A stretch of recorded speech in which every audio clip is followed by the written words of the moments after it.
কেন্দ্ৰীয় ৰঙালী বিহু উৎসৱ পালন সমিতি এবাৰ আমাৰ যি 15 মে তাৰিখে আমাৰ মহিলা গোটে কেন্দ্ৰীয় ৰঙালী বিহু উদযাপন কৰিব লৈছিলে খুব সুন্দৰভাৱে প্ৰতি বছৰে পতাৰ দৰে।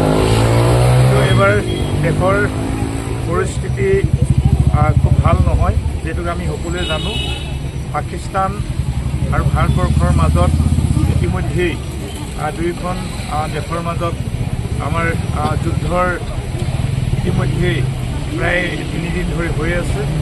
গতিকে দেশৰ সৈনিকসকলৰ প্ৰতি আমি মনোবল বৃদ্ধি কৰিবৰ কাৰণে আৰু আমাৰ 5 গৰাকী সৈনিক ইতিমধ্যেই শ্বহীদ হৈছে আৰু সেই বীৰ শ্বহীদসকলৰ আমাৰ শ্ৰদ্ধা জনাই আমি টিংৰাই কেন্দ্ৰীয় ৰঙালী বিহু উদযাপন সমিতিৰ লগতে টিংৰাই সমূহ জনগণে আজি ব্যৱসায়ী ইয়াত আমি একত্ৰিত হৈ এই পবিত্ৰ স্থান যিহেতুকে আমি টিংৰাই বজাৰৰ এই তিনিআলি পবিত্ৰ স্থানটিত আমি প্ৰতিটো কাৰ্যসূচী খুব সুন্দৰভাৱে আমি সমাপন কৰি আহিছোঁ। গতিকে ইয়াৰ পৰা আমি শ্ৰদ্ধা জনাইছোঁ, শতকোটি প্ৰণাম জনাইছোঁ আৰু যি 5 গৰাকী বীৰ শ্বহীদ সেই শ্বহীদ আটাইকেইগৰাকীলৈ গভীৰ শ্ৰদ্ধাঞ্জলি জনাইছোঁ আৰু তেখেতসকলে যাতে সমৰ্থন লাভ কৰে তাৰ কাৰণে আমি ভগৱন্তৰ ওচৰত প্ৰাৰ্থনা জনাইছোঁ। আৰু সেইকাৰণে আমি কেন্দ্ৰীয় ৰঙালী বিহু উদযাপন সমিতিৰ সভানেত্ৰী জিন্তি সিং আছে, কাৰ্যকৰী সভানেত্ৰী পাৰুল বৰা গগৈ আছে। গতিকে তেখেতসকলৰ নেতৃত্বত গোটেই মহিলা গোট ইয়াত সকলো মহিলা গোটখিনি আছে।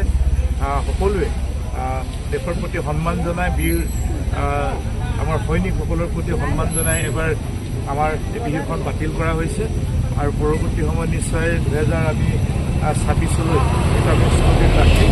গতিকে আজি দেশৰ সংকটৰ সময়ত আমি সকলোৱে আমাৰ দেশৰ প্ৰধানমন্ত্ৰী আৰু আমাৰ ভাৰতবৰ্ষৰ যিসকল বীৰ সৈনিক আছে আমাৰ কাৰণে যে শ্বহীদ হৈছে, দেশৰ কাৰণে যে শ্বহীদ হৈছে, আমাক নিৰাপত্তাৰ স্বাৰ্থত দেশৰ স্বাৰ্থত, গতিকে তেখেতসকলক আমি পূৰ্ণ সহযোগিতা আগবঢ়াই আজি আমি ইয়াৰ পৰা আমি বাতিল কৰিছোঁ আৰু 100 এগছি আমি চাকিৰে তেখেতসকলক সন্মান প্ৰদৰ্শন কৰিছোঁ। গতিকে এইখিনি কৈয়ে আমি বীৰ শ্বহীদসকলক আমি প্ৰণাম জনাইছোঁ।